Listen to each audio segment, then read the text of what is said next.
a graça e a paz do Senhor seja com você, seja muito bem-vindo ao meu canal aqui no YouTube. Você que não me conhece, eu sou o Albeni Correia, me congrego aqui na Assembleia de Deus, Ministério de Toronto, Bragança, Pará. Sou casado com Daiane Ribeiro dos Santos, temos uma princesa chamada Helena Correia.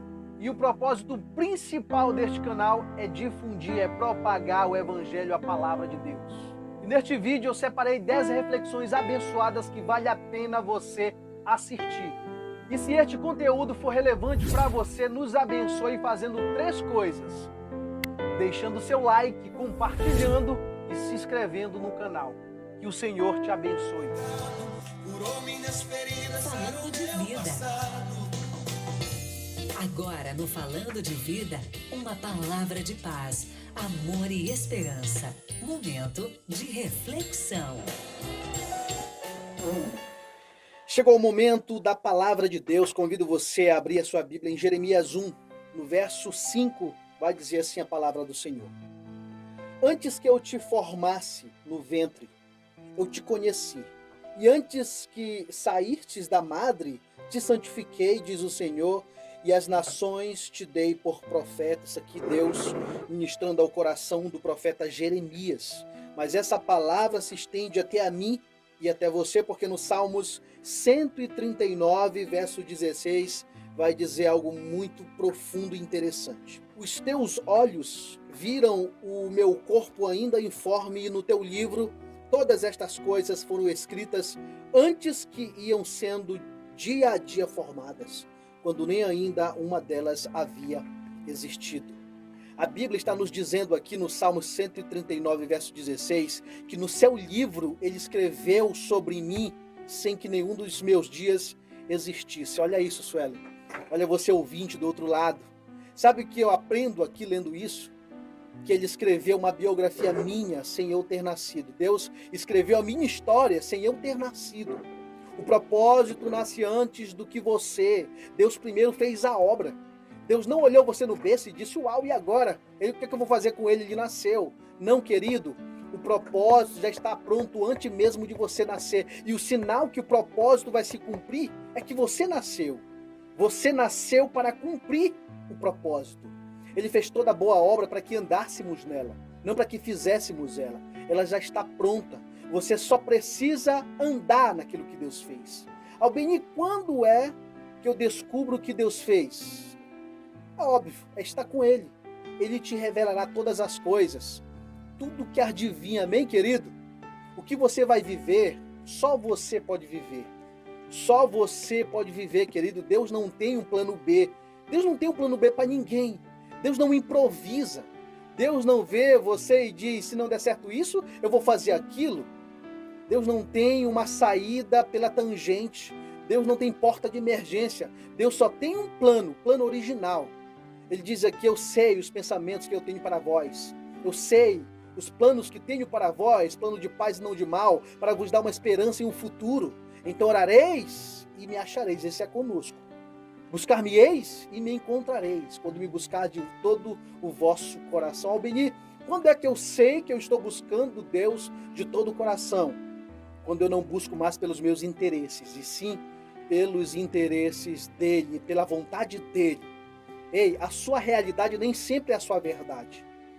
Te atenta porque eu vou te dizer, existe uma verdade de Deus sobre nós. O intelectualismo, ele não traz luz sobre Jesus. É Jesus quem traz luz sobre o intelectualismo. Tem pessoas que dizem, Albeni, Deus é relativo. Eu já conversei, inclusive, Sueli, com uma pessoa, um estudante de história aqui da universidade mesmo, aqui mesmo da Universidade Federal do Pará, aqui da aldeia, que Deus é relativo, cada um tem uma verdade sobre Deus. Eu disse, é verdade, cada um tem uma verdade sobre Deus, mas só Deus tem a verdade absoluta sobre Ele mesmo. Por isso que eu preciso estar junto com Ele, com Deus, para ter uma verdade absoluta de quem Ele é. Deus não é relativo, querido. Repito, Deus não é relativo, Ele é absoluto. Existe uma verdade absoluta de Deus sobre nós, sobre a minha vida e sobre a sua vida. A gente está aqui no tempo e o que Deus vai fazer, Ele já fez. Nós estamos aqui não simplesmente para fazer, mas para cumprir. Está tudo pronto. Albeni, mas isso não é predestinação? Não, seria se ele forçasse você a viver. Mas você só vai viver se você quiser. E se eu fosse você, eu queria. Predestinação seria se Deus pegasse você, forçasse você a viver. Mas amor forçado não é amor. Intimidade forçada é estrupo, a gente sabe disso. Por isso que Deus não quer amor forçado. Ele busca verdadeiros adoradores que o adorem em espírito e em verdade. Tem que haver uma liberdade. Não pode ser forçado, por isso que eu não acredito em liderança imposta. Eu acredito em liderança exposta. Porque nós somos chamados como autoridade para exercer sempre em favor de pessoas, não sobre elas, não para oprimi-las, mas para ensiná-las. Por isso que o maior seja como o menor. Então eu quero fechar essa pequena mensagem dizendo para você: busque a Deus enquanto se pode achar. Pergunte a Ele para que você foi criado, qual a missão sua nessa terra. Por que eu estou dizendo isso? Porque existe uma missão, existe um propósito e existe um destino para você. Missão é o que você faz para chegar nesse futuro. Propósito é o porquê você faz. Destino é para onde você está indo. Eu vou repetir. Missão, o que eu estou fazendo. Propósito, por que eu faço. Destino, para onde eu vou. O propósito é muito importante. O propósito é o que dá o sentido da sua vida. Por que eu faço? Porque existem muitas pessoas numa crise existencial, em síndrome do pânico, em síndrome de burnout, porque estão fora do propósito. E uma pessoa fora do propósito, ela vai querer suprir um vazio que só Deus preenche. Às vezes vai querer suprir esse vazio com o sexo, com a prostituição, com a bebida, com a fama. A gente vê muita gente famosa que entrou em crise, em depressão. Gente que tem 5 milhões de seguidores, mas que entraram em depressão. Por quê? Porque só Deus preenche, querido. Então saia desse lugar, cristão. Esse não é o seu lugar. Busque a sua origem. Nada subsiste fora da sua origem. É só você fazer uma assimilação quando Jesus, quando Deus estava criando, Ele disse para a terra produza a árvore, lá em Gênesis 1, e aí a terra produziu a árvore, Deus terceirizou ali. E também a mesma coisa para o peixe, não foi Deus que criou diretamente os peixes, foi a água. Águas produzam os seus peixes segundo as suas espécies. Por isso que quando a gente tira um peixe da água, ele morre, porque é desligado da fonte de vida. A árvore, quando é arrancada da terra, ela seca, morre, porque é desligado da sua fonte de vida. E quando o homem sai de Deus, ele é desligado da sua fonte de vida. Porque Deus nos elegeu nele, antes da fundação do mundo. Não existe eleição sem ele. Nós somos eleitos nele, antes da fundação do mundo, para que fôssemos santos e irrepreensíveis diante dele em amor. Em amor. Então nós precisamos buscar descobrir o que Deus tem para nós. Deus tem algo precioso com cada um de nós. E Ele escondeu nesse vaso de barro, diz o apóstolo Paulo.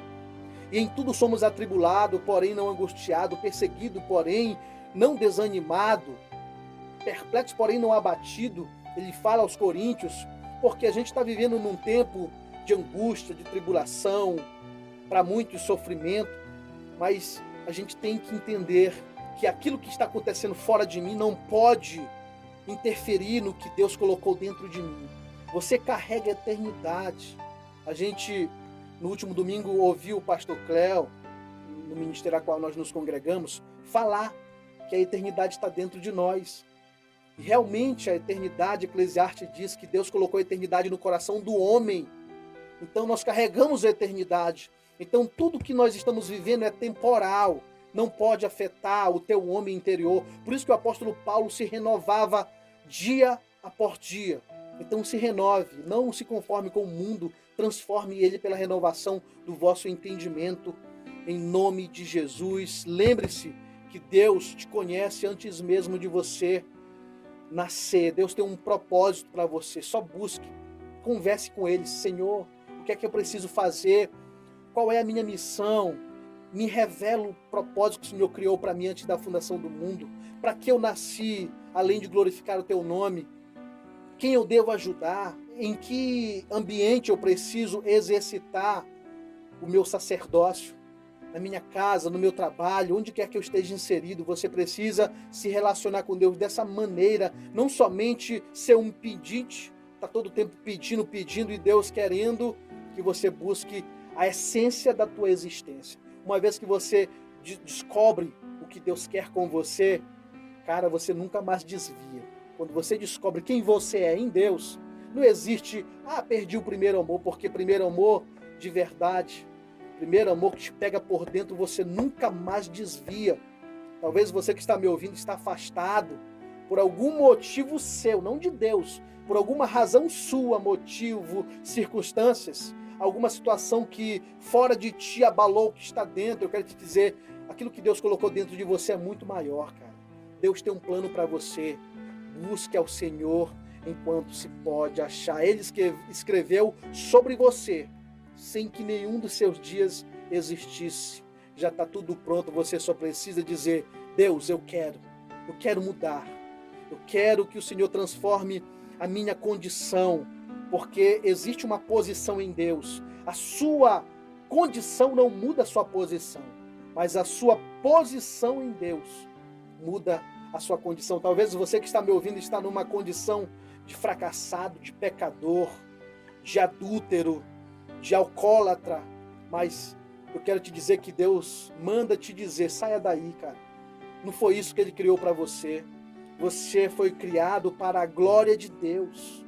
Saia dessa crise, saia dessa depressão, entra no seu quarto e descarrega as suas emoções no Senhor. Ei, existe um lugar em Deus, existe um lugar em Deus para você descarregar suas emoções. Não é com a bebida, não é com a avareza, não é com nada disso você vai conseguir achar uma razão. Mas quando você se trancar no seu quarto e falar com Ele em secreto, e aquele que em secreto te assiste, te ouve, Ele vai te recompensar. Ele vai trazer a razão de você viver. Em nome de Jesus, eu quero orar por você. Pai maravilhoso, eu quero te apresentar a cada ouvinte do programa Falando de Vida que precisava ouvir essa mensagem. Que estão vivendo talvez uma crise, Senhor, porque foram abalados, afetados, Pai, pelas enxurradas, Pai, pelos tsunamis da vida, Senhor. Muitas pessoas que perderam algum ente querido, que perderam um relacionamento de anos, Pai. Mas que o Senhor possa confortar o coração de cada um, Pai, que o Senhor possa dar a razão do propósito, a razão da missão e revelar o verdadeiro destino que cada um tem a voltar para a sua origem, porque o Senhor é a nossa origem, Pai. Obrigado por essa palavra, em nome de Jesus. Amém.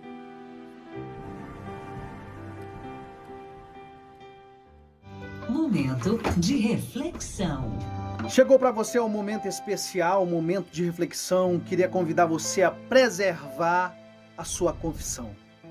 Tiago capítulo 1, versículo 3 vai dizer o seguinte: sabendo que a prova da vossa fé opera a paciência. Aí a gente vai para Romanos 12:12, você conhece. Alegrai-vos na esperança, sede paciente na tribulação, perseverai na oração. Você persevera em fé? Quero te perguntar isso para a gente abrir aqui a nossa conversa. Você persevera em fé?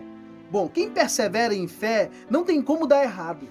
A Bíblia diz em Apocalipse 2:10, ser fiel até a morte e eu te darei a coroa da vida. Ou seja, perseverança em fé. Nós ouvimos muito a frase, mantenha firme a tua fé, carei, mantenha firme a tua fé, mas pouco se fala sobre preservar a confissão. Preservar a confissão significa defender, conservar, salvar, guardar. Paulo diz que ele guardou a fé. Nós somos governados por aquilo que confessamos, guarda isso. Nós somos governados por aquilo que confessamos. Martin Luther King falou uma frase interessante, impactante para a minha vida, eu creio que vai servir para você também. Se eu não posso fazer hoje grandes coisas da minha maneira, eu posso fazer hoje pequenas coisas da melhor maneira. Vou repetir para você pegar. Se eu não posso fazer hoje grandes coisas Da minha maneira eu posso fazer hoje pequenas coisas da melhor maneira. Agora, uma pergunta, deu certo o que ele falava? Claro que sim. Por quê? Porque somos governados por aquilo que confessamos. Ele começou fazendo o melhor com as coisas pequenas e se tornou um dos maiores líderes da humanidade, deixando um legado incrível até hoje aqui pra gente, se estendeu até a nós aqui. O que consequentemente falamos é instantaneamente confiscado pelo mundo espiritual, é por isso que a gente tem que ter cuidado com o que a gente está falando dentro da nossa casa. Dado que você tem falado dentro da sua casa. Aquilo que você confessa, o mundo espiritual confisca, você sabia? Tudo que você fala é examinado, confiscado legalmente do mundo espiritual. Tudo que nós falamos, o diabo tem legalidade de julgar, uma vez que ele é acusador, diz a Bíblia. Ele é acusador de nossas almas e nós precisamos analisar o que estamos falando. E o problema é que muitos olham a confissão como algo negativo, que na realidade não deixa de ser. Não deixa de ser também, mas porque tem a consequência. Mas diz a Bíblia, confesse os seus pecados uns aos outros. Existe muito mais coisas falando sobre o lado positivo da confissão do que negativo. Um dos lados positivos da confissão, Romanos 10, 9, você conhece, a saber, se com a tua boca confessares ao Senhor Jesus e em teu coração creres que Deus o ressuscitou dentre os mortos, o que acontece? Você será salvo. No verso 10 diz, visto que com o coração se crê para a justiça e com a boca se faz confissão para a salvação. Isso é lindo. Essa passagem aqui não está se referindo, gente, a uma confissão de pecado, mas a uma confissão de Jesus. Aquele que confessa Jesus, não aquele que confessa pecado, é interessante você saber. No seu coração você crê, mas a sua boca se confessa, com a sua boca se confessa, ou você acha que a sua boca foi feita apenas para comer? Não, Deus não fez a sua boca só para você comer não, querido, foi para confessar, foi para declarar sobre a sua casa, sobre o seu casamento, sobre os seus filhos. Sim, não confesse só as suas aflições, mas em meio às aflições, confesse sua fé. Você entendeu? Vou repetir para você. Não confesse só as suas aflições, mas em meio às aflições, confesse a sua fé em Jesus, naquilo que você crê. Não pense que é o outro que se acha, mas é você que está se vendo menor do que você realmente é, do que Deus fez você para ser. Agora, muitas pessoas que acabam sendo prisioneiras das suas próprias palavras, a gente vai para Provérbios 6:2, e te deixar-te enredar pelas próprias palavras e te prender-te nas tuas próprias palavras. Por que eu estou usando isso aqui? Aquilo que falamos é a nossa confissão, e é a nossa confissão quem nos governa. Eu acabei de dizer isso, porque existem pessoas que só vivem ali triste, cabisbaixa, pensando negativo, que falam só o negativo, pensam só o negativo, pensam só o errado. Aí Jesus vem e diz, Marcos 11, 22, 23 na verdade, porque em verdade vos asseguro que qualquer que disser a este monte, ergue-te, lança-te no mar, e não duvidando em seu coração, mas crê que se fará aquilo que diz, tudo o que disser lhe será feito. Jesus é o seguro aqui. E o que você disser, confessar, se você realmente crê no que fala, no que você está falando aqui, vai acontecer, seja bom ou ruim, seja bom ou ruim. Se você falar não duvidando, acontece. Muitas coisas que estão acontecendo na sua casa, você talvez não entende agora. Por quê? Porque um dia você falou e nem lembra mais, seja bom ou ruim. Talvez o seu casamento está passando de mal a pior, porque você começou a liberar palavras negativas. Geralmente o filho é o que os pais falam, profetizam.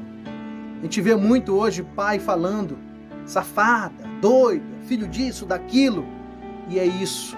Aí o que acontece é aquilo que você confessa ao mundo espiritual, confisca. Ah, meu marido não tem mais jeito, meu casamento está acabando. Vai acabar mesmo. Começou com palavras confiscadas pelo diabo, que trabalha para materializar isso e acaba infelizmente realizando em muitas vidas.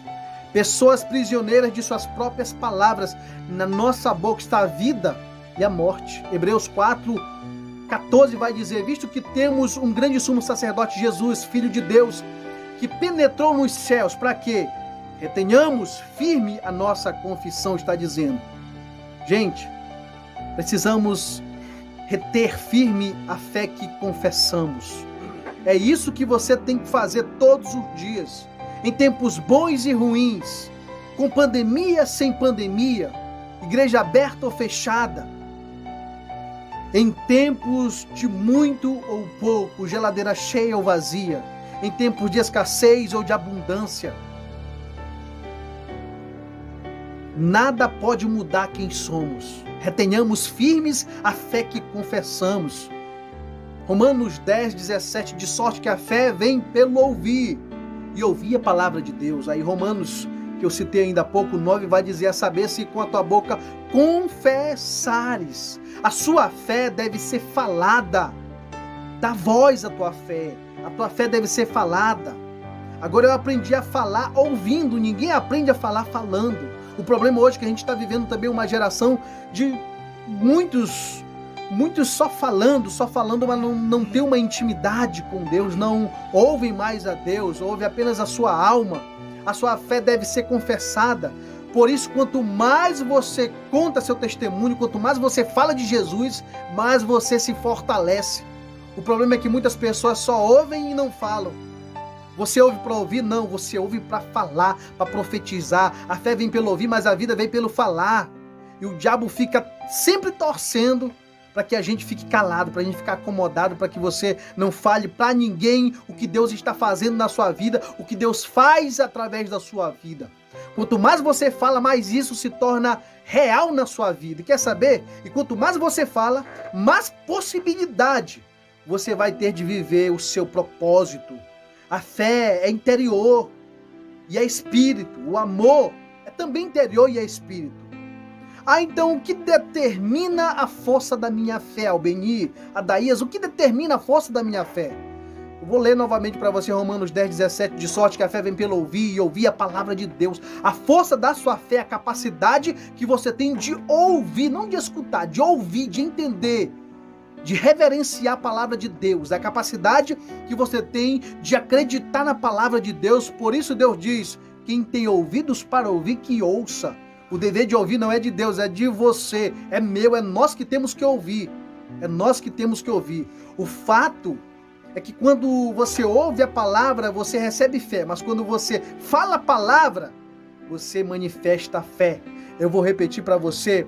O fato é que quando você ouve a palavra de Deus, você recebe fé.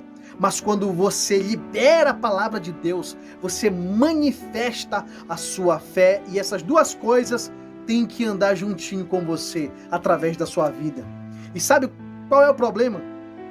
Tem várias pessoas que ouvem hoje. Tem muita fé e não sabem. Sabe por quê? Porque não exercem.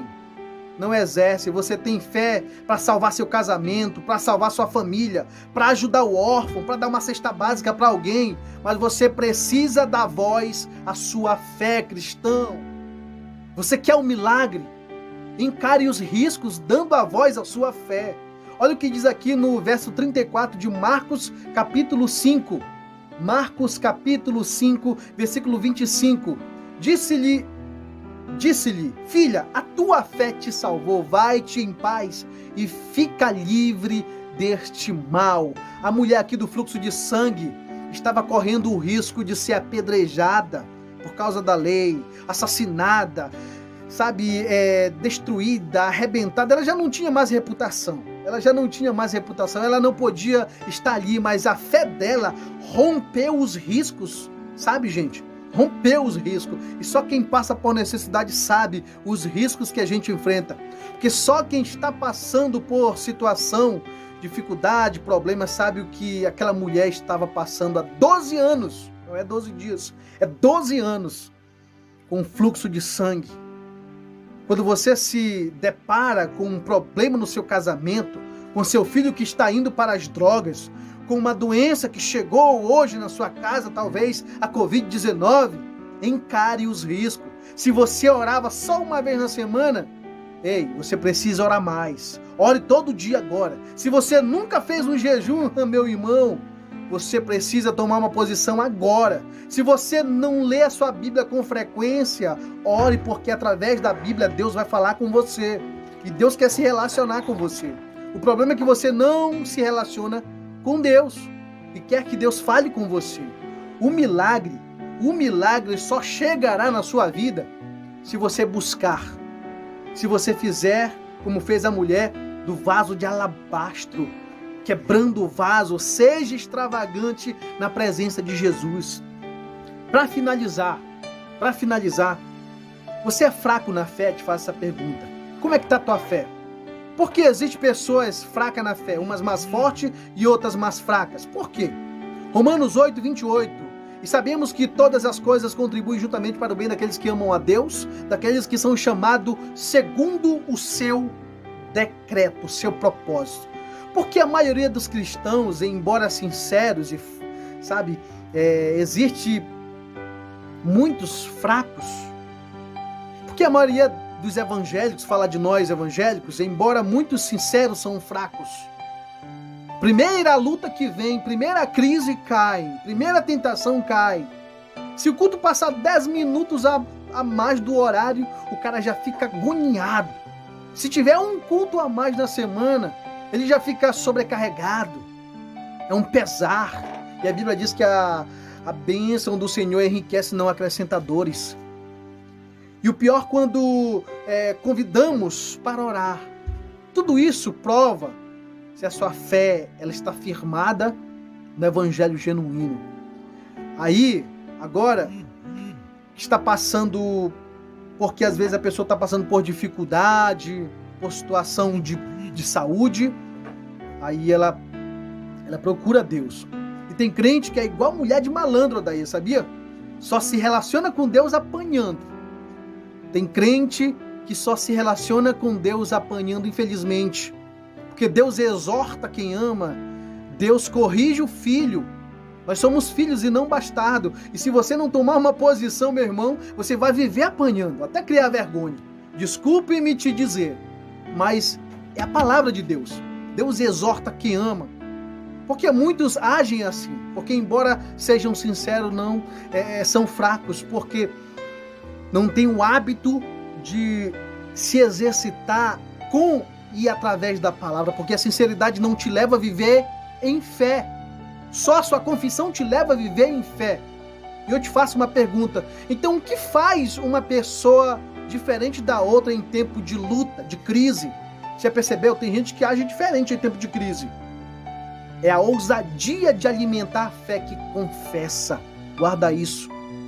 Porque muitos crentes ficam fracos na fé, porque sempre estão falando dos problemas que estão passando. E a gente não tem que agigantar o problema diante de Deus, a gente tem que elevar a Deus diante dos nossos problemas. Nunca diga a Deus, Deus, eu tenho um grande problema. Diga ao teu problema, eu tenho um grande Deus. O tempo todo é falando o que o diabo faz e não o que Deus já fez, meu irmão. Deus tinha o poder, todo o poder para apagar o fogo da fornalha ali dos três, Sadraque, Mesaque e Abednego. Mas por que ele não apagou, Albeni? Porque apagar o fogo ali era honrar o fogo.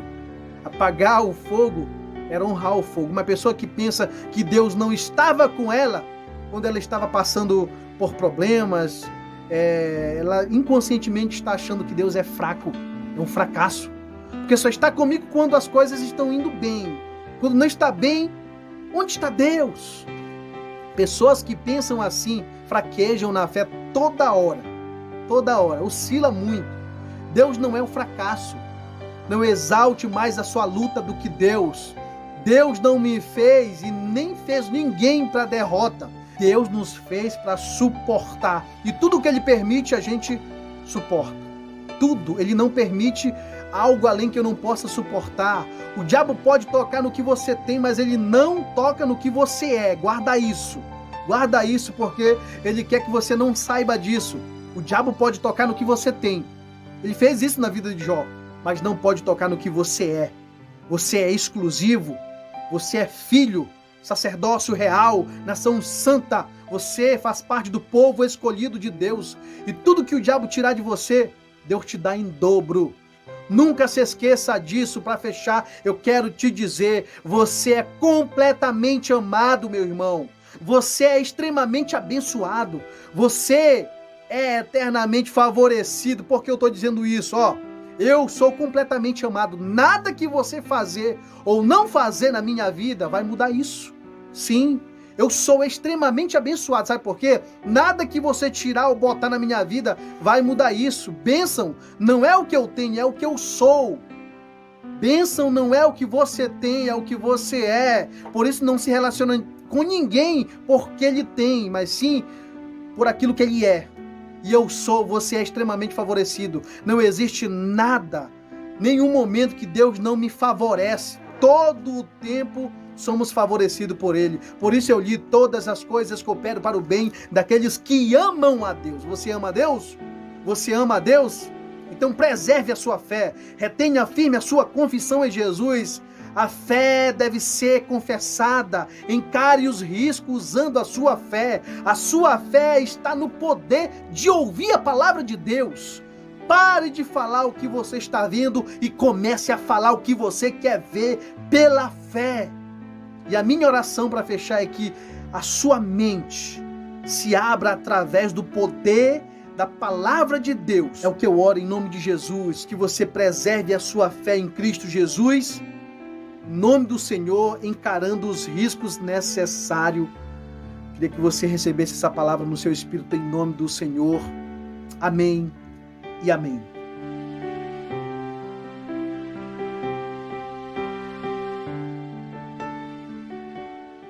Agora, no Falando de Vida, uma palavra de paz, amor e esperança. Momento de reflexão. Chegando para você o momento mais aguardado do programa, o momento que alimenta a sua fé. A fé vem pelo ouvir e ouvir a palavra de Deus. Eu quero convidar você a abrir a sua Bíblia em Lucas 15, onde vai falar de 3 parábolas interessantíssimas para a nossa vida, especificamente a parábola do filho pródigo.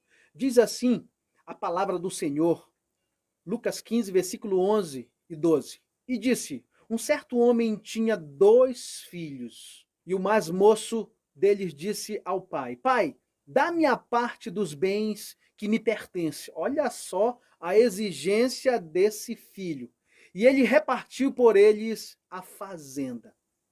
Ele disse para o pai: quero a minha parte da herança. Gente, me ajuda a pregar nessa tarde. A gente recebe herança de quem está vivo? A gente recebe herança de quem já morreu. O que ele está tentando passar aqui para o pai? Para mim, o Senhor já morreu. Ele matou o pai no coração. Só que quando ele voltou, o pai disse: vamos fazer uma festa porque esse meu filho estava morto. O que eu aprendo aqui? O que nós temos que aprender? Quando você mata alguém no seu coração, quem morre, na verdade, é você. Guardar ressentimento é como beber veneno esperando que o outro morra. É loucura. Guardar ressentimento é como beber veneno esperando que o outro morra. Tem gente vivendo na amargura, nos traumas. Quem foi que você já matou no seu coração? Tem mais. Não se perca com as perdas. Aqui, o filho pródigo se perdeu aqui. É a perda mais significativa desse pai, eu creio. A gente que é pai, o Adaías é pai, eu sou pai. Mas espera aí. O pai está se matando por causa disso? Não. Deixou de orar? Não. O pai deixou de trabalhar? Não. Deixou de comer? Não. Deu um tiro na sua cabeça? Não. Desistiu do seu projeto? Não. Por quê? Porque o pai creu na volta do filho. Tanto é que ele preparou uma festa e a deixou pronta. Se esse pai se perde por causa de uma perda, não tem abraços, não tem festa, não tem beijos. Por isso, o maior desafio para você é: não se perca com as perdas. Não coloque um ponto final onde o autor da vida ainda está escrevendo. Ei, acorda. Troque o luto pela luta. Eu vim te dizer nessa tarde, Deus tem projetos grandes para você através da sua família. E aqui no verso 14 diz: e havendo ele rastado tudo, houve naquela terra uma grande fome. E foi e chegou-se a um dos cidadãos daquela terra, o qual o tomou para os seus campos, levou para os campos ali para apacentar porcos. E desejava comer, gente. Imagina as comidas dos porcos ali, a comida do porco, de tanta fome. Qual o destino que eu aprendo aqui de quem sai de casa na hora errada, com a motivação errada e do jeito errado, na hora errada? Qual o destino? Chiqueiro. Chiqueiro. Alguma dúvida? A Bíblia está nos dizendo, nos ensinando quem sai do jeito errado, com a motivação errada, chiqueiro. Qual o primeiro mandamento com promessa? Você lembra? Honra teu pai e tua mãe. Qual a promessa? Você vai viver bem e vai viver muito. E quem não honra, morre. E por que ele não morreu aqui? Porque quando ele estava ali, no chiqueiro, ele disse, levantar-me-ei e irei ter com o meu pai. Por que ele não disse, eu vou voltar para casa? Ele aprendeu uma verdade. Ele deixou o pai por causa das coisas. Perdeu o pai e perdeu as coisas. Ele aprendeu. Eu não posso voltar para as coisas. Para ganhar as coisas, eu preciso voltar para o meu pai. Ele volta para o pai, ele lembra do pai. Ele tinha uma boa referência do pai. Agora você já prestou atenção em pais que têm filhos portadores de alguma deficiência, necessidade especial? Quando você olha o cuidado de um pai ou de uma mãe com um filho assim, qual é a impressão que a gente tem? É que o amor é maior por esse filho.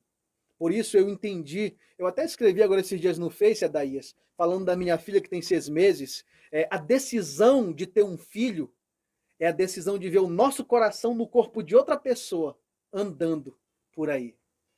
E um dia desse ela caiu da cama e eu nunca tinha sentido uma dor, sabe? Interior como eu senti. Então, onde estão os seus filhos, lá está o teu coração, lá está o nosso coração. A Bíblia diz, onde está o nosso tesouro, lá está o nosso coração. As nossas decisões afetarão para sempre nosso destino. Cuidado. Não saia de casa na hora errada, com a motivação errada e do jeito errado. Pense, peça conselhos. E você que é pai, não desiste do seu filho que saiu de casa. Isso aqui é uma ministração, a palavra ela fala tanto com o pai como com o filho. Fala com os dois. E diz aqui no verso 20, e levantando-se foi para sua casa. Por isso que eu digo que fala com o pai também. Porque existe muito pai negligente hoje também. E quando ainda estava longe, viu seu pai e se moveu de íntima compaixão e correndo lançou-se-lhe ao pescoço e o beijou. Jesus aqui em Lucas 15, ele vai contar 3 parábolas. Você as conhece, da ovelha perdida, da moeda perdida e do filho que eu estou contando aqui, do filho perdido.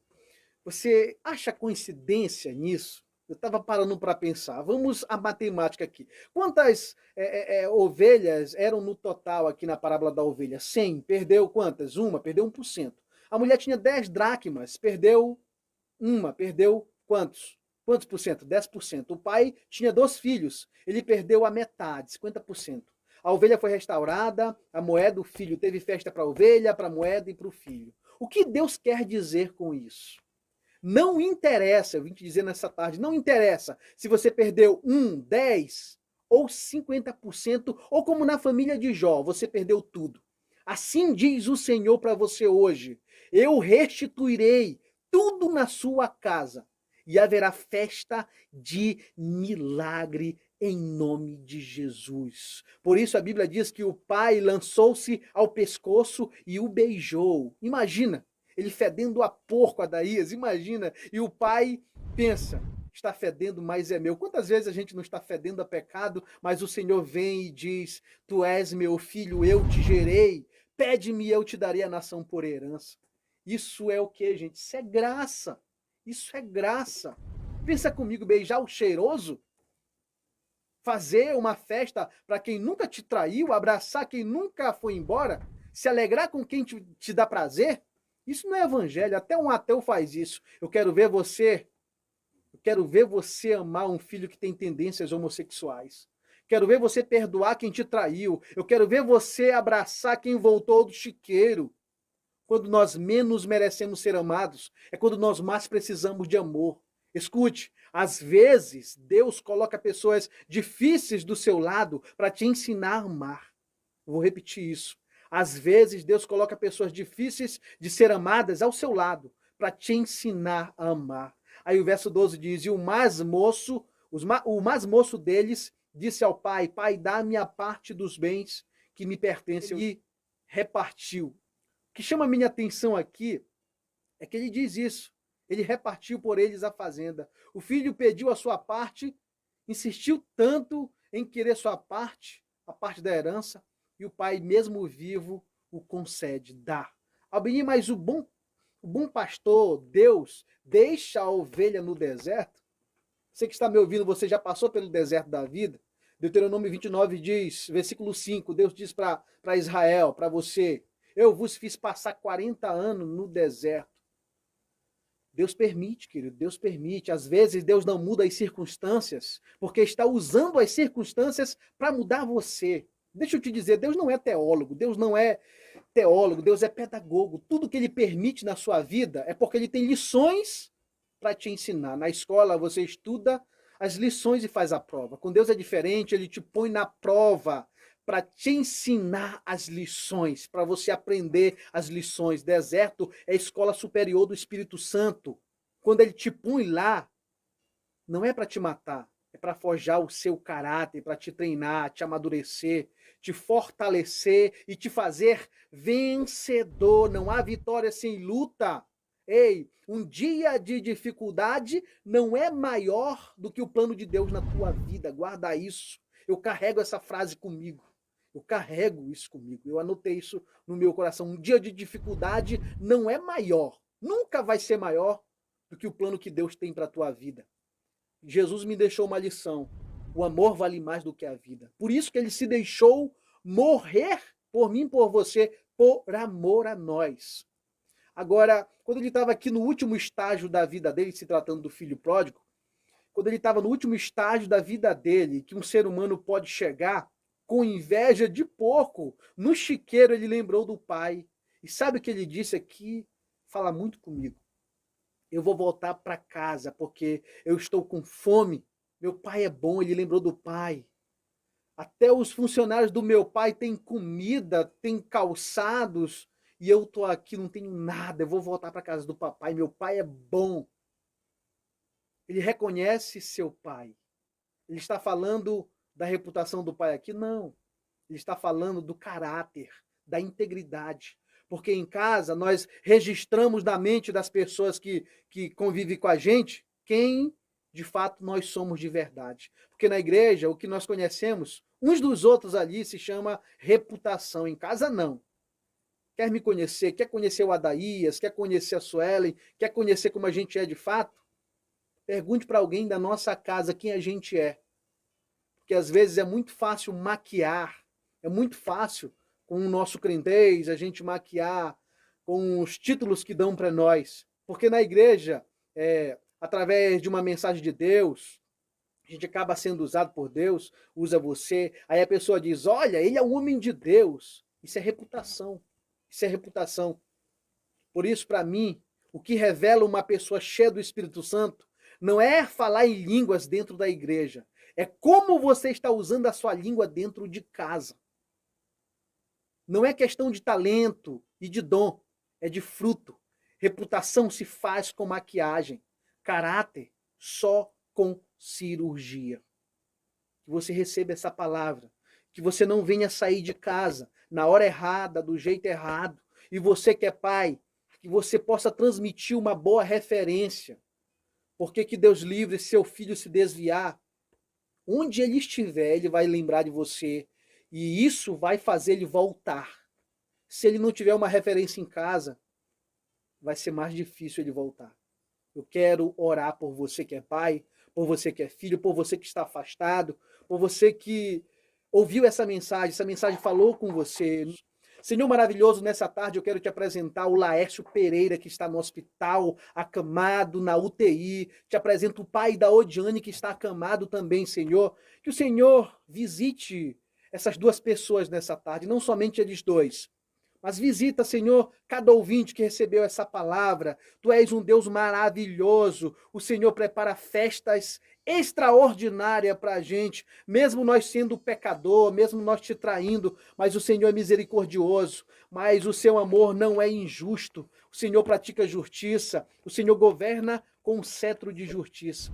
Que nós venhamos ser o ministro da justiça, Pai. Não somente falar de justiça, mas praticar a justiça, a verdade. Nos motive a isso, motive cada ouvinte do programa falando de vida, a não somente ouvir a palavra, mas a viver a tua palavra que é viva e que é eficaz para salvar, para curar, para libertar, para transformar a vida do homem mais perverso, talvez, que esteja escutando o programa Falando de Vida. Amém. João 5, o verso 8 diz assim: Jesus disse-lhe: levanta-te, toma o teu leito e anda. Isso aqui Jesus está dizendo para um paralítico, Adaías, que estava há 38 anos sem andar. Versículo 9: logo aquele homem ficou são e tomou o seu leito e andava. E aquele dia era sábado. Então os judeus disseram àquele que tinha sido curado: é sábado, não te é lícito levar o teu leito. Agora eu fiquei pensando, como pode alguém ficar incontente com alguém que acaba de receber um milagre depois de 38 anos? Como é que pode isso? Porque ao invés daqueles judeus ali celebrarem um milagre que este homem estava vivendo, eles vão dizer assim: não te é lícito, não pode, você não deve fazer isso. Aquela cama, ela representava o testemunho dele.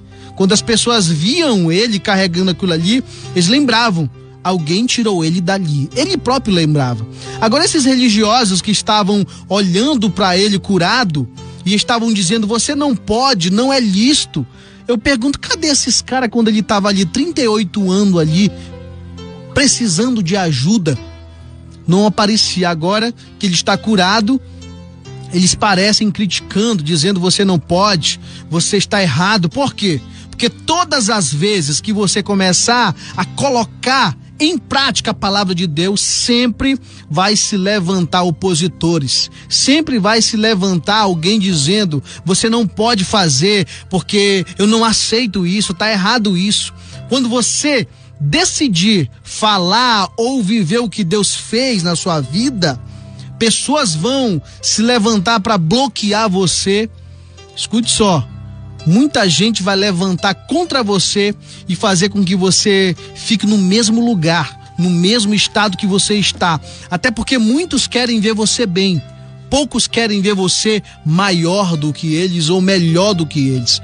Aí no verso 11 diz: e ele respondeu-lhes: aquele que me curou, ele próprio disse: toma o teu leito e anda. Ou seja, vocês estão dizendo que eu não posso, que eu estou errado, vocês estão falando isso, mas eu tenho um compromisso com aquele que liberou a palavra de cura sobre a minha vida, sobre a minha história. Você tem compromisso com aquele que liberou uma palavra de vida sobre a sua casa, sobre o seu casamento, sobre o seu ministério, sobre a sua vida profissional, espiritual? Tem esse compromisso como teve esse homem aqui, o compromisso de ir primeiro no templo agradecer. Quando você começar a caminhar com Deus, muitos vão se levantar para dizer que está errado, que não pode, que você quer ser o certinho. Quantos já falaram isso para mim? Independente de tudo isso, você precisa romper isso, porque sempre vai ter oposição, sempre vai ter alguém para dizer que não pode, que está errado. Por que, Albeni? Por que, Adaías? Porque se você viver pela aprovação dos outros, você vai morrer na rejeição delas. Vou repetir: não viva pela aprovação das pessoas, porque senão você vai morrer na rejeição delas. E é por isso que esse cara não para aqui, porque se ele fosse parar no que eles estavam falando, talvez ele ia continuar ali doente, continuar ali mais 38 anos, mais 10 anos ali parado, paralítico. Mas Jesus veio e liberou: levanta-te e anda. Então nós precisamos romper isso. O que eu aprendo aqui também, queridos: você na sua zona de conforto não incomoda ninguém. Você na sua zona de conforto não vai incomodar ninguém. Você não quer ser criticado? Eu te faço essa pergunta. Você não quer ser incomodado? Você não quer que alguém fale o contrário a você? Então não faça nada, não procure fazer nada, porque no dia que você fizer, no dia que você se levantar, o mesmo fruto que ajuda um amigo atrai dois inimigos. O fruto que ajuda um amigo, infelizmente, vai atrair o outro inimigo. Você tem que aprender a lidar com essas oposições da vida. Sempre vai ter alguém para dizer que o que você faz é desnecessário, que não pode, que está errado. E mais, olha só, geralmente, gente sem atitude desmerece quem tem. Vou repetir. Geralmente, gente sem atitude desmerece quem tem. Quem não tá fazendo nada adora criticar quem faz. Pega aí, ó.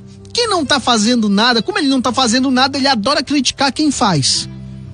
E um dos maiores indicadores de que eu e você estamos no propósito de Deus se chama oposição. Guarda isso. E é por isso que Deus quer que você aprenda a lidar. É por isso que ele te mune de armas. É por isso que ele te unge. É por isso que ele te capacitou. Ele colocou o Espírito Santo dele em ti para que você se mova pelo Espírito Santo para romper tudo isso. Sempre vai se levantar oposição quando você está indo na direção certa. Beni, eu não gosto dessas coisas, eu não gosto desses confrontos. Então, você não nasceu para coisa grande. Você nasceu para coisas medíocres. Ninguém incomoda gente medíocre. Querido, esse cara aqui que recebeu esse milagre, ele estava ali 38 anos, ninguém tinha incomodado ele. Mas no dia que Jesus curou ele, que ele se levantou, disse: levanta-te, toma o teu leito e anda. Começou a aparecer a oposição. Então, no dia que você se levantar para viver o evangelho, aprenda isso, sempre vai existir essa oposição. Inclusive, o pecado vai estar confrontando você, vai estar querendo te tirar dessa zona da presença de Deus. Agora, nós precisamos ser grato. Eu aprendo aqui com esse cara também que nós precisamos ser grato. O fato de ele ter ido logo no templo simboliza que ele foi agradecer a Deus. Aqui eu entendo que, como ele foi logo no templo, ele foi agradecer a Deus. Porque a gratidão daquele homem foi algo que sabe, que foi o precursor dele receber a cura da parte de Jesus, né? A gratidão dele foi um dos princípios pela qual Jesus curou ele ali. Quem não tem caráter não é grato, por isso a ingratidão, disse um filósofo, é a vitamina que alimenta a amnésia do mau caráter. Gratidão é memória do coração. Você precisa ser grato e lembrar sempre das coisas que Deus fez na sua vida e contar elas.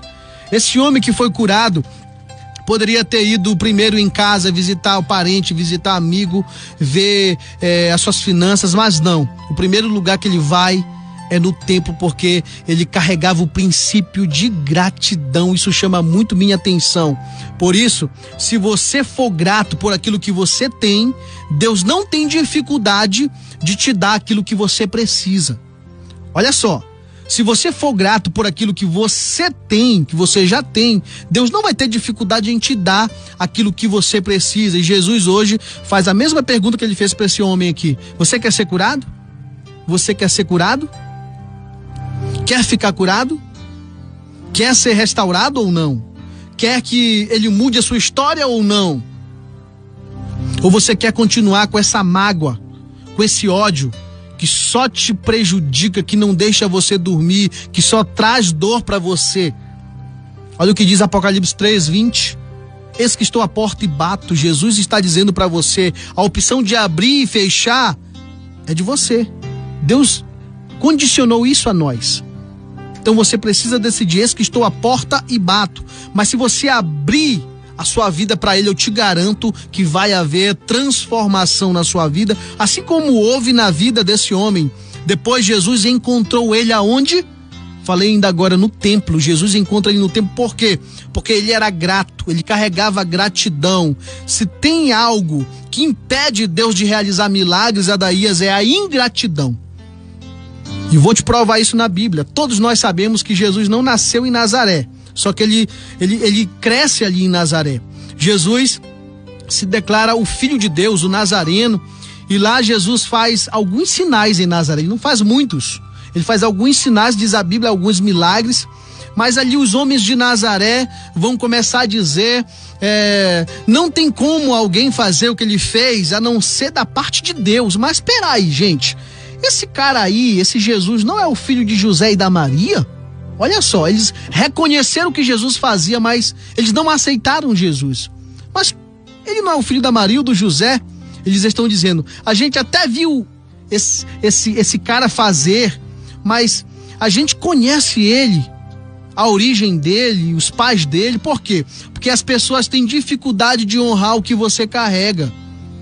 E a convivência é o agente de maior desonra, infelizmente. A convivência é o agente de maior desonra que existe em muitos casos, infelizmente eu afirmo isso.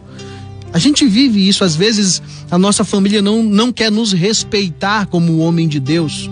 A gente luta tanto. A Bíblia fala que não há profeta sem honra a não ser na sua terra, na sua casa.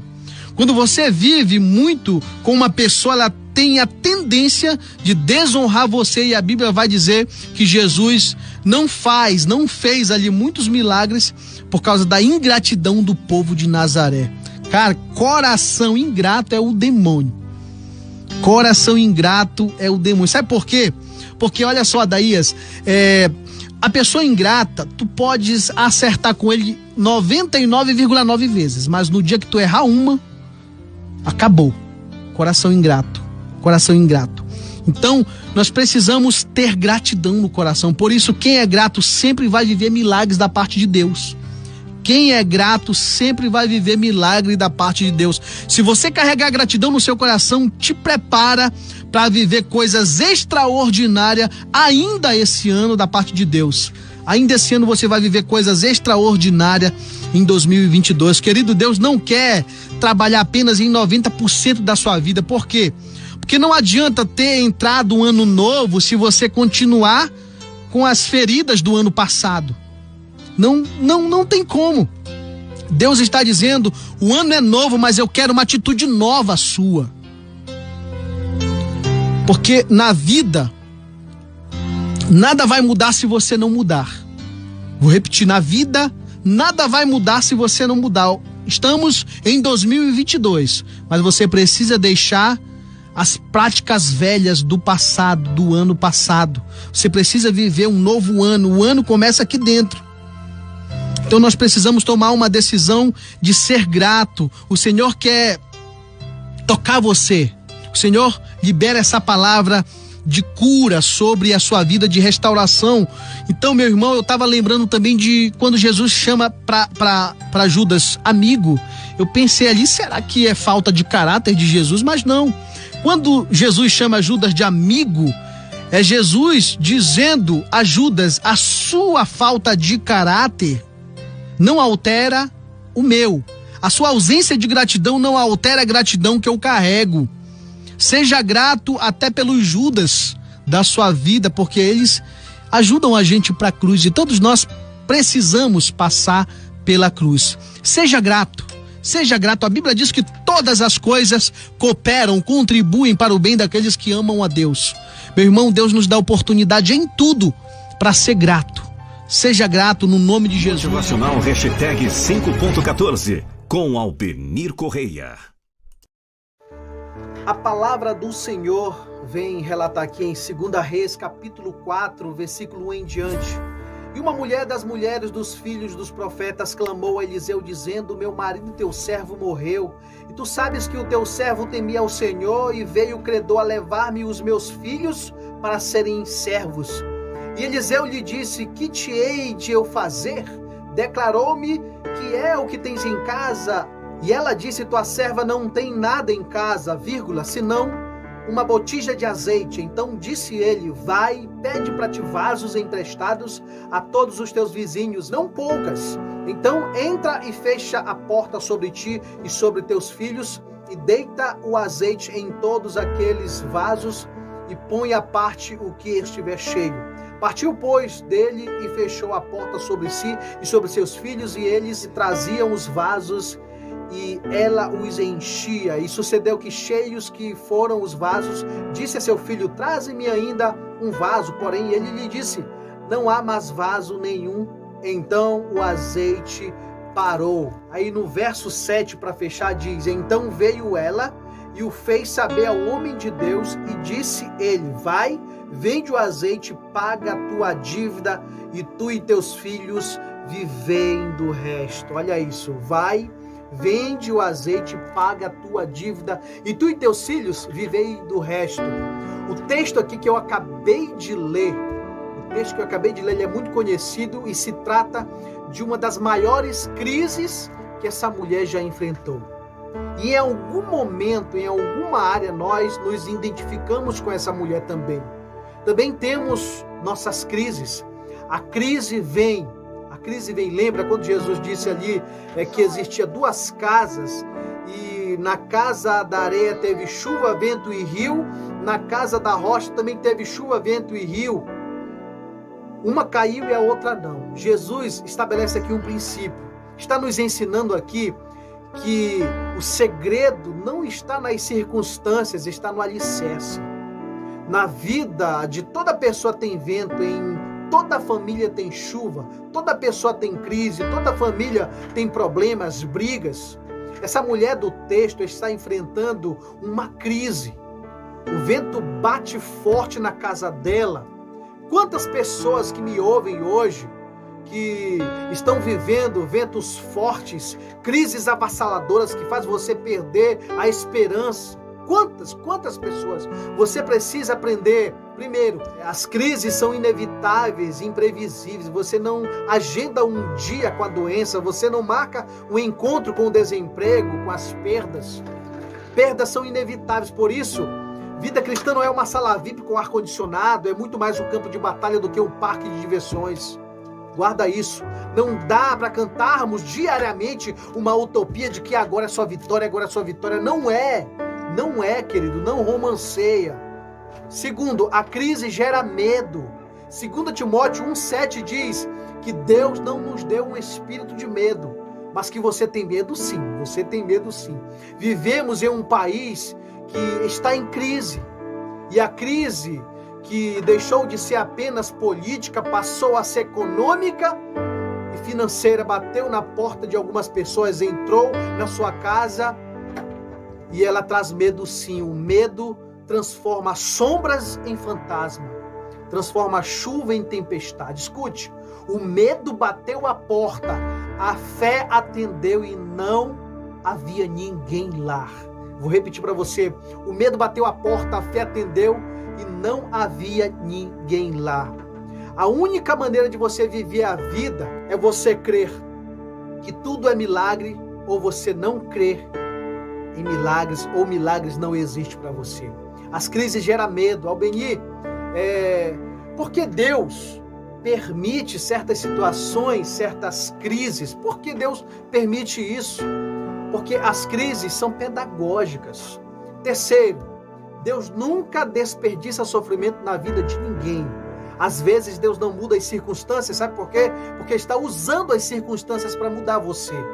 Já falei aqui em outra oportunidade que Deus não é teólogo, Deus é pedagogo. Tudo que Ele permite na sua vida é porque Ele tem lições a te ensinar. Na escola que você estudou, você estudou as lições para fazer as provas. Com Deus é diferente, Ele te põe na prova para você aprender as lições. Está na crise? Você vai aprender com ela.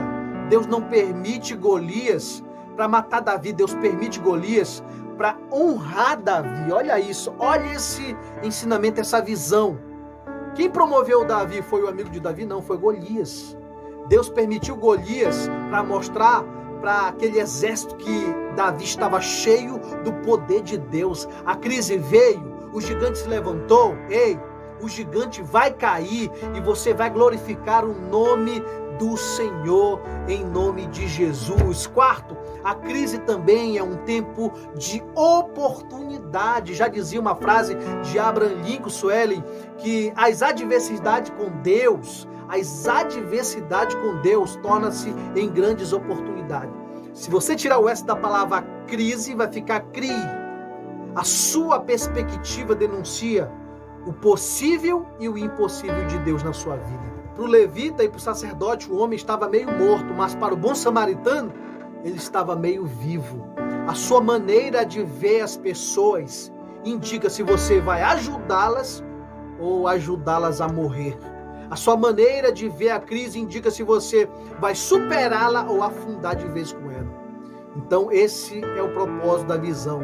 Então a mulher aqui em 2 Reis 4, essa mulher está vivendo uma crise. Por quê? Porque seu marido morreu. Imagina, uma viúva nessa época, a Sueli, não estava inserida no mercado de trabalho, não tinha auxílio emergencial para ela. né? O marido morreu, crianças pequenas, e para completar, o marido morre e deixa uma dívida que os credores chegam e querem levar os filhos, né, como escravo. E por que pior fica? Porque quanto pior fica, maior a glória, maior o milagre de Deus na sua vida, maior é o milagre que Ele quer fazer na sua vida, meu irmão. Vá pegando aí, em nome de Jesus. Então, ele vai na casa, ela vai ali na casa de Eliseu, e eu acho interessante que ela vai cobrar, ela vai passar para Eliseu, ela vai em busca de uma solução para a dívida. E quem está em dívida precisa de quê, Sueli? Precisa de quê para resolver? Né? Precisa de dinheiro. Quem está com fome precisa de quê? De comida. Então Eliseu pergunta para ela aqui: o que é que tu tens em casa? O que tu tens em casa? Ela diz: não tenho nada. Eliseu perguntou, mas ela diz assim: eu tenho, tem uma vírgula, eu tenho uma botija de azeite. Eliseu manda ela ir para casa e diz: multiplica. Agora imagina se fosse um de nós. Eu saí da minha casa e vim aqui, meu marido morreu, trabalhava para o Senhor, servia o Senhor, e eu achei que tinha um fundo de garantia, férias, 13º. Se não tem, eu vou processar você. O que eu quero dizer? Você sabe por que muita gente não recebe milagres? Atitudes precipitadas em tempo de crise. Não tome uma atitude permanente baseado em uma circunstância temporal. Cuidado para você não tomar decisões sérias, erradas no tempo de crise. Eliseu manda ela voltar para casa e na mente dela ela pensa, isso é o que eu imagino, não é Eliseu, é Deus que está falando. E ela pega a palavra para ela. E a quinta coisa que eu quero falar para você aqui: entenda o propósito do milagre. Aqui em 2 Reis 4:7 diz que Eliseu fala para ela: vai, vende o azeite e paga a tua dívida, e tu e teus filhos vivei do resto. Vende o azeite e faça o quê? Pague a sua dívida. Primeira verdade: Deus detesta gente enrolada. Olha isso. Deus detesta gente enrolada. Pague a sua dívida. Segundo, todo milagre tem um objetivo: vende o azeite e pague a dívida. Tem gente que pensa que Deus é como um Papai Noel, Sueli, como com um saco ali de presente, sabe, para dar. Não, milagre é raro. A característica de milagre é que é raro. Se fosse todo dia, seria diariamente. Mas milagre é raridade. Aqui em 2 Reis, capítulo 4, versículo 3, diz: vai, pede para ti vasilhas emprestadas. Eu acho isso aqui interessante. O profeta aqui está mandando ela comprar vasos ou pedir vasilhas emprestadas. Ela está pedindo aqui para ela pedir. Por quê? Aqui tem uma revelação. Porque quem está devendo, gente, tem que parar de comprar. Quem está devendo tem que parar de comprar. Sabe por quê? Porque tem gente que faz dívida e coloca a culpa no diabo, sabe? Muitos cristãos que estão fazendo dívida e colocando a culpa no diabo. Dívida, o que é dívida, Suela? É comprar o que você não precisa, com o dinheiro que você não tem, para impressionar a pessoa que você não gosta. Porque quem gosta de você de sandália havaiana ou de tênis da Nike. Quem gosta de você não se importa se você mora em uma mansão ou se você mora numa casinha de madeira, como a minha. Se você tem uma vanzinha ou um carro zero. Dívida, querido. Tem gente que compra. Não sei se a Sueli conhece alguém assim. Compra. Isso se chama oniomania. Eu andei fazendo uma pesquisa. Isso se chama oniomania, uma doença. É uma compulsividade exacerbada sem precedentes, Sueli. É muito sério. Aí o que acontece? Para fazer um aniversário tem. Para ofertar, não. Para comprar uma roupa tem R$100, mas para dar para Deus, moeda.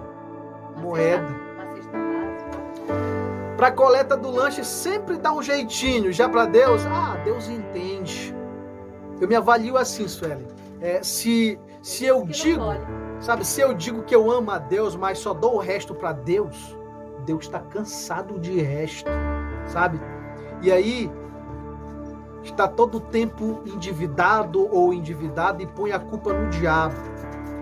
Aí chama o pastor para orar, porque o devorador, né? O devorador, na verdade, somos nós mesmos, querido. Deus nos deu a capacidade de administrar. Ele disse, domine sobre todas as coisas. Hoje, o problema é que as coisas estão nos dominando. Tem gente que, sabe, estoura o seu cartão e ainda tem coragem de usar o do colega, o do irmão, o do vizinho, sabe? É triste falar, mas é verdade. Então, aqui, Eliseu diz para essa mulher, vai para sua casa, pague para tu e teus filhos viverem. A sequência é essa, vende, paga e viva. Tem gente querendo viver sem pagar, para manter o que? As aparências. E quem vive de aparência, isso aqui é muito forte, porque quem vive de aparência aprende com o tempo que fingir ter dinheiro custa muito caro. A pessoa deve todo mundo, mas está vivendo, está gastando e ainda consegue dormir. O credor está olhando nas redes sociais e o devedor está lá na praia de biquíni, mas tirando selfie, né? Aparência, tá tudo bem.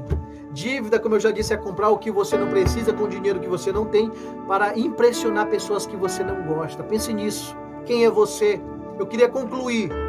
Acho que dá tempo de eu concluir aqui.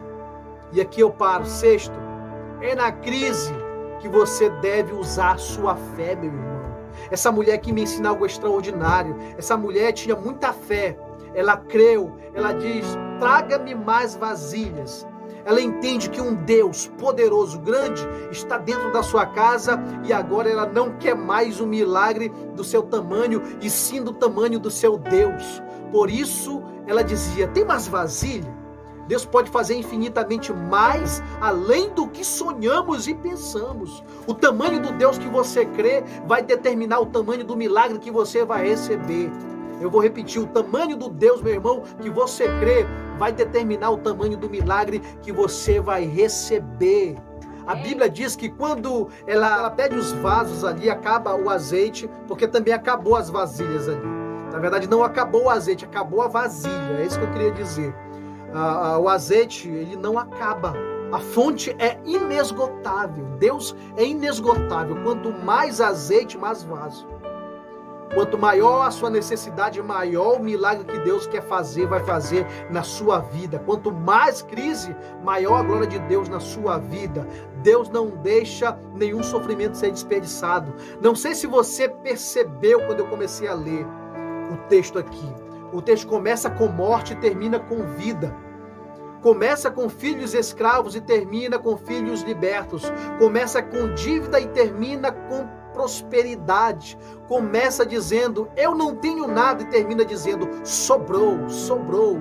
Começa com uma tragédia.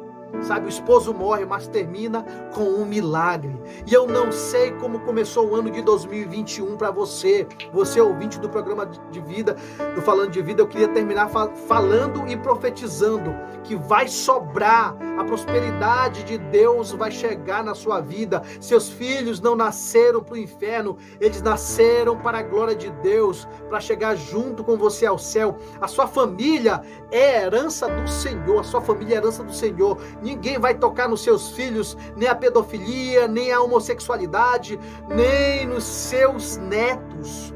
A palavra divórcio está sendo retirada da sua vida hoje, em nome de Jesus. Você e sua família servirão ao Senhor. E eu queria finalizar orando, dizendo, a minha oração é essa, que haja um batismo de entendimento na sua vida, para que você possa partilhar e desfrutar da glória de Deus, para que você possa entender e sair curado de situações adversas que você entrou. É isso que eu oro em nome de Jesus. E fique com essa palavra. Provérbios 10, 9. Quem anda em sinceridade anda seguro, mas o que perverte os seus caminhos ficará conhecido. Quero falar de caráter, e caráter é o músculo moral do homem, do ser humano. Por isso eu começo citando algumas coisas. Semeie um pensamento e colherás um ato. Semeie um ato e colherás um hábito. Semeie um hábito e colherás um caráter. Semeie um caráter e colherá um destino. Gente, o caráter se manifesta através de nossas motivações. Por isso eu quero te dizer que mais importante do que você faz é a motivação do porquê você faz. Não é coerente você fazer a coisa certa com a motivação errada, porque, Suelen, tem gente que faz isso. A gente vê em Atos, por exemplo, capítulo 5, a gente vê Ananias e Safira fazendo a coisa certa, dizimando, ofertando, mas morreram porque estavam com a motivação errada.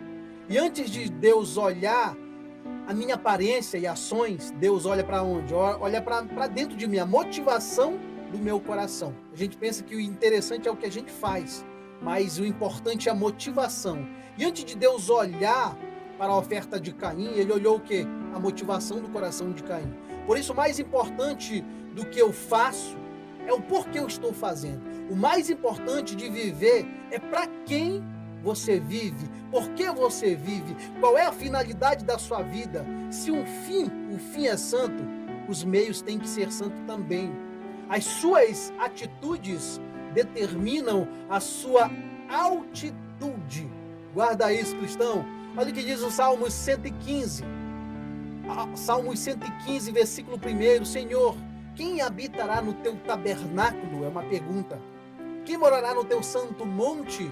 Aquele que anda sinceramente e pratica justiça e fala a verdade no seu coração. Às vezes a gente fala da boca para fora, mas mente dentro de si. Uma pessoa disse filosoficamente, isso é a seguinte frase: aquilo que você faz grita tão alto em meus ouvidos que mal posso ouvir o que você diz. Ou seja, aquilo que você faz fala mais alto do que você diz. Decida ter um estilo de vida simples. Por quê? Porque todo homem de Deus é simples. Se não é simples, não é homem de Deus. Decida ser aprovado primeiro dentro de sua casa, meu irmão. Decida não negociar a verdade. Decida, quem chegar perto de você tem que sair melhor. Se você carrega o céu, por onde você passar, não pode deixar as obras do inferno. Caráter, tem que haver conduta. Tem que haver conduta de cristão, de santidade. Agora eu te pergunto, se você tivesse a certeza de que ninguém iria saber, você pegaria aquele dinheiro ilícito? Você iria para o motel praticar um adultério, você que é casado? Tem muitos irmãos que infelizmente estão liderando, inclusive dentro da igreja, como eu sei que tem muitos líderes que ouvem o programa, com casos extraconjugal no ministério. Só o sangue de Jesus para ter misericórdia. Você visitaria um site pornográfico? Pense nisso. Porque José venceu em uma área que Davi caiu? Porque José, diferente de Davi, não parou para ver a pessoa errada, de maneira errada, na hora errada. Tem muitos cristãos parando, Sueli, no lugar errado, olhando o que não devia. Você é aquilo que é quando ninguém está te observando, porque Deus te observa, principalmente quando você está sozinho. O teu caráter é forjado e formado bem aqui. Caráter, você precisa construir caráter.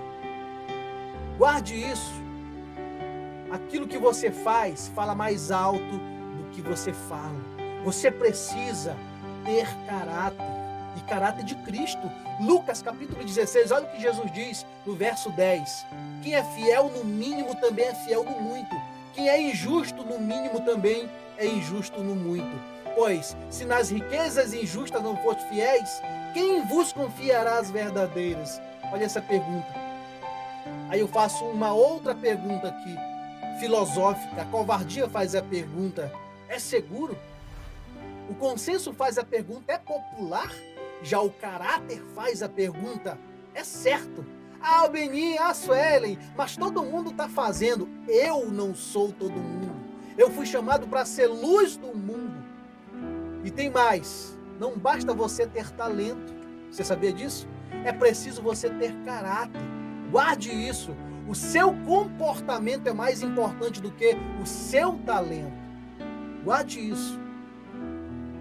Você sabe que Teve muitas coisas, sabe, na vida que a gente não pode escolher. Por exemplo, não deu de eu escolher quem seria minha mãe, meu pai, o lugar onde eu ia nascer. Não deu para escolher o interior, a cidade, estado ou país onde eu nasceria.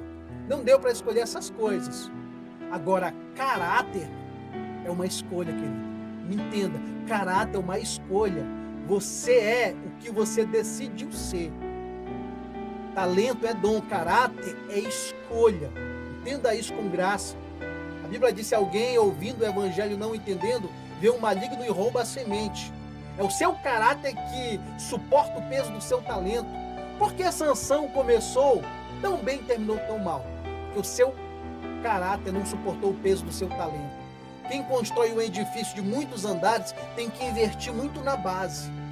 O caráter protege o talento, assim como a base sustenta a altura de uma construção. Entenda isso. Agora eu deixo um recado para todos os líderes que talvez estão ouvindo o programa Falando de Vida. O teu ministério terá a duração proporcional à profundidade do teu caráter. Se nas riquezas injustas você não é fiel, quem vos confiará as verdadeiras? Às vezes o cara quer ser espiritual, mas não é fiel nas coisas materiais. É as coisas materiais que vai definir o nível espiritual que você vai andar. 2 Timóteo 2, versículo 15. Procura apresentar-te a Deus aprovado, como obreiro que não tem de que se envergonhar, que manejar bem a palavra, a verdade. Como aferir um caráter? Eu vou começar a concluir aqui a minha pequena ministração. Como ter o caráter de Cristo em nossa vida? Por que pergunto isso? Estava vendo, Suelen, um pastor falar que a gente tem o eu secreto e o eu cego. Olha isso, gente. O eu cego é o que todos percebem e só eu não enxergo. O eu secreto é o que está dentro de mim, só eu sei. E o eu cego é o que todos percebem, só eu não enxergo. E é por isso que precisamos de espelho. E Jesus é o nosso modelo, o nosso espelho. E o interessante, se você analisar, é que uma das virtudes principais do espelho é que ele não mente. Ele não mente. As pessoas olham para você às vezes e dizem assim: olha, você está magro, você está magra. Mas quando você vai para frente do espelho, o espelho grita: gordo, gorda. Por quê? Porque é uma característica do espelho, não mente. O que eu quero que a gente reflita: quem te fala a verdade? Quem te fala a verdade? Quem é o teu Natan? Uma pessoa que só anda com bajuladores hipócritas, dentro de pouco tempo terá um fim trágico. Só a verdade te liberta de ti mesmo, querido. Eu quero fechar orando por você, que quando você se for, ficará para trás um legado. Como você quer ser lembrado? Como Caim ou como Abel? Como você quer ser lembrado? Como Pedro ou como Judas? Como você quer ser lembrado? Como Davi? Ou como Saul? Como Jacó ou como Israel? Querido, peça caráter. Senhor, eu quero o teu caráter. Querido, jamais traia um homem ou uma mulher que aposta em você. Use o caráter que Deus confiou a você. A sua família é um presente de Deus. Guarde a sua família, até porque dá para você tudo. Dá para você ser tudo sem família, menos um homem de Deus, meu irmão. Sem família você pode ser tudo. Um jogador de futebol, um cantor, menos um homem de Deus. Por isso, você precisa ter caráter. Jó, capítulo 1, versículo 8. E disse o Senhor a Satanás: observastes meu servo Jó? Ei, cuidado, Satanás te observa. Você pode enganar todo mundo, mas não consegue enganar o mundo espiritual. Por isso, cuidado com aquilo que você está fazendo escondido. Eu quero orar por você. Pai maravilhoso, nessa hora eu te apresento cada ouvinte que está ouvindo essa palavra, que ouviu essa mensagem. Nós, como filho de Deus, precisamos do teu caráter, Senhor. Nós queremos ter os pensamentos que Jesus Cristo, quando andou na terra, teve. Nós queremos ter a mente de Cristo. Nos ajuda a ser verdadeiro, Senhor, a não negociar a tua verdade, Pai. Nos batiza de entendimento, nos batiza de ousadia, de amor. Nós precisamos praticar o teu amor, Senhor. Nós precisamos dar ao outro o que lhe é de direito, Pai. Nos faz o melhor cidadão, o melhor cristão, um melhor pai, um melhor filho, um melhor líder, Senhor. Nós queremos, Pai, transmitir, não somente falar da Tua palavra, nós queremos transmitir a Tua palavra, porque quando transmitimos, Senhor Jesus, vivemos a Tua palavra. Obrigado, Senhor, por essa oportunidade. Eu oro em nome de Jesus. Amém. Motivacional hashtag 5.14 com Albenir Correia. Romanos capítulo 8, versículo 18. Olha o que diz a palavra do Senhor. Porque para mim tenho por certo que as aflições deste tempo presente não são para comparar com a glória que em nós há de ser revelada. Gente, eu sei que nesse momento, nessa hora, tem muitos irmãos aflitos, tristes, enfrentando lutas, problemas, mas eu quero te dizer que vai passar, vai passar. É só uma fase. Está doendo? Mas você está aprendendo, aguenta, vai passar. Sabe, tem hora que dá vontade de gritar, de chorar, de desistir, de abandonar, mas eu vim te dizer nessa tarde que vai passar. Às vezes é necessário carregar sozinho as dores e não dá para contar com a esposa, não dá para conversar com os filhos, com os irmãos, mas tudo isso vai passar. Você está sendo refinado, forjado, você está sendo aprovado. Deus está te aprovando. Deus não permite a prova para que você sofra em vão. Ele permite a ferida para que Ele cure você. Olha o que diz Jó capítulo 5, versículo 18. Pois é Ele quem abre a ferida e Ele mesmo cura, Ele mesmo trata. Sem feridas, você não tem necessidade de um médico. Você não procura se relacionar, perguntar, falar com esse médico. Aí Deus, que é o médico dos médicos, eu afirmo isso, permite as marcas para curar e te tocar. Tem gente que só é tocada depois da ferida. Tem gente que Deus sabe que a única maneira dele se aproximar é causando uma ferida nele. As aflições desse tempo presente não são para comparar com a glória que em nós há de ser revelada. Paulo está dizendo, por isso vai passar. Esse desespero talvez que você está passando vai passar. As feridas vão cicatrizar. Hebreus 2:10. Jesus foi aperfeiçoado por meio do sofrimento. Jesus aprendeu a obediência por aquilo que sofreu. Na maioria das vezes, os grandes propósitos de Deus nascem debaixo de pressão, de ferida, de marcas. Talvez Deus está permitindo as dificuldades para que coisas grandes sejam reveladas sobre a sua vida. O propósito de Deus na sua vida geralmente nasce no meio da dor, no meio das dificuldades. Não porque Deus é mau, mas porque Ele permite o mal para te fazer bem. Porque muitas das vezes você só vai recorrer a Deus depois de passar por uma luta, por uma prova.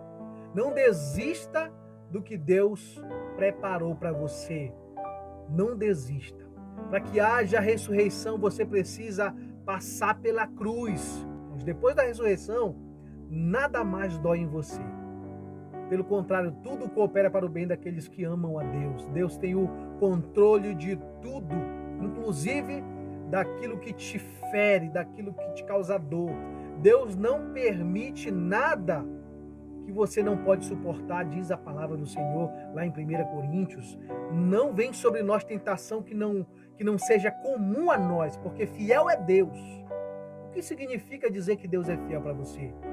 Será que esse Deus que é fiel, só é aquele Deus que está lá na plaquinha no carro, lá Deus é fiel, que você coloca na frente da sua casa, Deus é fiel? Não, querido. Deus é fiel. Porque os grandes problemas que vêm na nossa vida, geralmente é porque Deus quer fazer algo muito grande através disso. Eu lembro de Jó, capítulo 19, versículo 25. Vai dizer lá em Jó, vou repetir, Jó 19, versículo 25. Porque eu sei que o meu Redentor vive e que por fim se levantará sobre a terra. Convicção. Você conhece e sabe a história de Jó. O cara passou por um processo dolorido de perdas. perdeu sua família, perdeu sua saúde, perdeu suas riquezas e mesmo assim continuou firme crendo no Senhor. Jó traz para mim uma reflexão muito poderosa que é possível eu perder tudo, mas não perder a minha fé. Não perder a minha fé. É possível você perder algumas coisas e não perder a sua confiança no Senhor. Não deixe que seus problemas roubem sua fé em Deus. Não deixe que o processo que você talvez está vivendo, seja ele bom ou ruim, arranque sua fé em Deus. Não deixe que as perdas que você está vivendo roube sua fé em Deus. Jó foi um cara ali, um homem que perdeu sua família, sua saúde, suas finanças, mas não perdeu o principal, Deus, aquele que poderia e restituiu o dobro. E um dia ele disse: eu sei que o meu Redentor vive e que por fim se levantará. Ele falou isso não quando tudo estava bem, e sim quando todos abandonaram ele, sabe? Ele superou, quando ele estava passando por dificuldade, foi nessa hora que ele falou isso, ele falou pela fé. Tenha essa certeza, meus caros ouvintes do programa Falando de Vida, mesmo vivendo, passando por tudo isso, o seu Redentor vive e ele vai se levantar para te ajudar e vencer essas crises que você está vivendo talvez. Não perca a fé.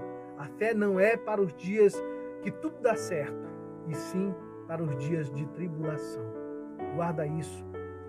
Você lembra daquela passagem de Daniel 3, quando Sadraque, Mesaque e Abidnego diante ali de Nabucodonosor? No versículo 17 diz assim: se formos atribulados na fornalha, em chamas, o Deus a quem prestamos culto vai nos livrar. E ele continua dizendo: e se isso ainda não acontecer, nós não adoraremos outro Deus, diz a palavra do Senhor em Daniel. Sabe? Vamos aprender a exercer a nossa fé aqui com Sadraque, Mesaque e Abidnego nesses dias de dificuldade, de provação. Sabe? A gente tem que aprender com esses homens de Deus que demonstraram, sabe? Eles demonstraram aqui muita fé e eles estavam correndo o risco de perder não as suas finanças, a sua saúde, mas a sua vida. E a Bíblia diz que eles foram, sabe, fiéis a Deus, mesmo sabendo que eles poderiam morrer queimado ali na fornalha. Eu e você precisamos ter essa mesma perspectiva de fé. Não somente se submeter à vontade permissiva, mas à vontade absoluta de Deus. Essa confiança em Deus e acreditar que ainda que possamos passar por dificuldade, até por ser tentado a morrer, a passar pela morte, nós temos que confiar em Deus. Os nossos problemas não têm que nos parar. Os nossos problemas vêm, não é porque Deus é mau, querido, e sim porque você não se alimenta bem. Tem muita gente comendo porcaria na internet, no celular, em suas concupiscências carnais e não se alimenta de Deus, não fala com Deus, enche a mente de asneira e quer que Deus fale com ele. Uma pessoa que não prova de Deus, qualquer ventinho é tempestade para ela. Não deixe as provas te reprovarem, mas busque em Deus o alimento que te nutre, que te fortalece. Que assim como Sadraque, Mesaque e Abidnego, que sabiam que poderiam morrer, mesmo assim eles continuaram confiando no Senhor, firme e forte. Não se submeta, repito, não se submeta apenas à vontade permissiva de Deus, mas à vontade absoluta de Deus. Tudo o que estamos vivendo vai passar. Aguenta firme, dói, é difícil. Tem não, mas a excelência do poder de Deus é derramada sobre esses vasos de barro. Eu quero orar por vocês. Motivacional Hashtag 5.14 com Albenir Correia.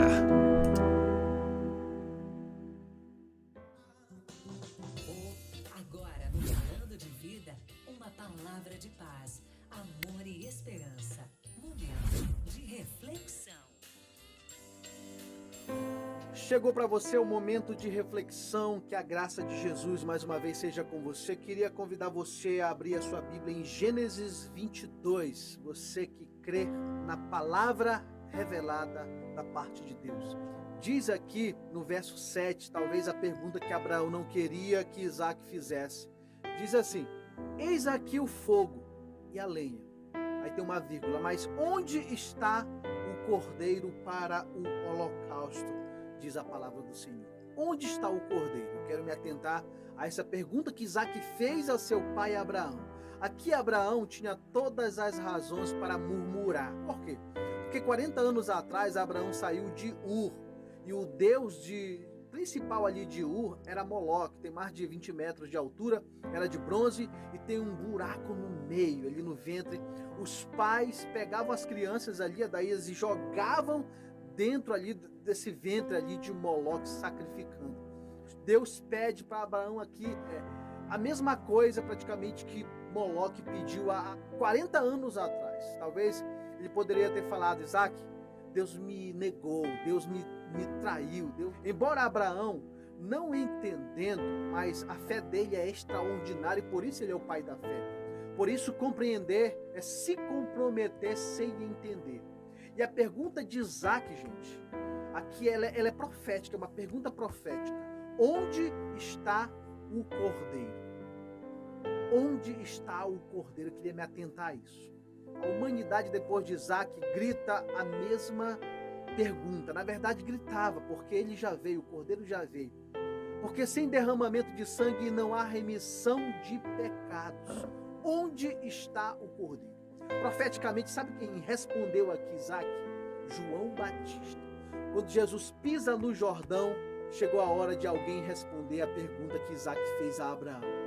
João olha e diz: eis aí o Cordeiro de Deus que tira o pecado do mundo. Por que foi João que respondeu e não Abraão ali? Porque quando ele olha para trás, ali está um carneiro e não um cordeiro. O cordeiro ainda estava por vir e veio.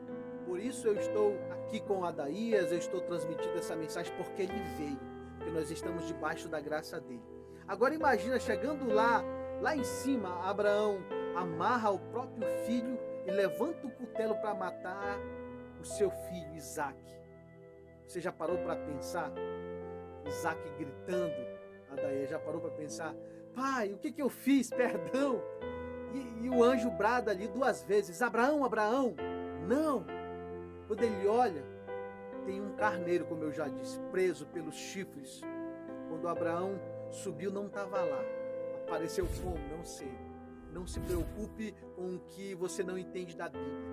Preocupe-se com aquilo que você entende e não pratica. Imagina a felicidade de Abraão descer Moriá com seu Isaac. Voltar com o único filho que Deus deu para ele. Eu creio que Deus não quer que a gente desça de Moriá sem o nosso Isaac, porque ele já sacrificou. E disse Abraão: Deus proverá para si cordeiro para o holocausto, meu filho. Assim caminharam ambos juntos. Gente, o Monte Moriá e o Monte Gólgota são vizinhos. Eu não sabia disso, eu fui pesquisar e vi isso. Eles são vizinhos. A história é a mesma. A distância entre os montes está nos séculos que se passaram. Isaac foi até perto de Moriá com seu pai. E o animal que eles usaram, eu fiz aqui essa simbologia, foi um jumentinho. No mesmo animal, Jesus chega em Jerusalém. Será que é coincidência isso? Isaac sobe carregando madeira. Jesus sobe carregando madeira. Isaac sobe acompanhado do pai. Jesus sobe abandonado pelo pai. Isaac só tem um pai. Jesus tinha uma multidão, mas nunca se sentiu tão sozinho. Não se iluda, gente. Não se iluda com os aplausos da multidão. Aqueles que comem os pães que se multiplicam são os mesmos que gritam: crucificam, crucificam. Foi isso que fizeram com o nosso Cristo. Isaac sobe Moriá depois de uma noite guardada em uma tenda, protegido das tempestades de areia. A última noite de Jesus não foi assim. A última noite de Jesus foi na casa de Anás e Caifás, traído por um dos seus, por Judas, sabe? Foi esbofeteado, cuspido, rasgaram suas costas, colocaram uma coroa nele. Essa foi a noite de Jesus. Os dois sobem, Isaac amarrado com cordas, Jesus cravado com pregos ali, sangrando. Isaac sobe perguntando: Pai, onde está o cordeiro? Jesus sobe em silêncio, como o cordeiro mudo ao matadouro. Para Abraão teve Jeová Jireh, para Jeová Jireh não teve Jeová Jireh, não teve a provisão. Lá no Monte Moriá, Jeová gritou. Lá no Calvário, Jeová deu as costas e quem grita é Jesus, Cordeiro. Eli, Eli, lama sabactani, Deus meu, por que me desamparastes? Quantas pessoas estão clamando também, por quê? Por quê? Mas a Bíblia é bem clara em me dizer que da casa de Abraão a Moriá era 3 dias de viagem. Isaac desce vivo 3 dias depois, está na sua casa. Jesus, gente, desceu morto, mas 3 dias depois, você conhece a história, ele ressuscitou para nos dar vida e vida em abundância. Sabe por que Deus ordena que celebramos a ceia? Para a gente nunca esquecer que ele matou o seu Isaac, matou o Isaac dele para que o seu revivesse. Não havia beleza ou formosura nele para que o desejássemos. Ele foi ferido, o mais indigno entre os homens, foi humilhado e dele nós não fizemos casos, diz Isaías. Por isso, eu celebro todos os dias a vida de Jesus. Tem alguém que talvez me ouve nesse momento e se afastou do Senhor. Deus está com muita saudade de você. Talvez você é aqui de Bragança, é de algum lugar aqui próximo e nunca confessou aqui Jesus publicamente. Você possa buscar fazer isso hoje. Ele já te aceitou, só falta você aceitar que ele te aceitou. E se você estiver precisando fazer isso, procure alguém, procure um líder espiritual, faça isso hoje. O dia de Deus é hoje. E essa palavra possa trazer esperança para o seu coração, em nome de Jesus. E lembre-se, querido, lembre-se de que Jesus é a resposta de Isaac e é a resposta de muitas pessoas que perguntam até hoje, onde está o Cordeiro? Por que, Senhor? Você possa guardar essa palavra no seu coração.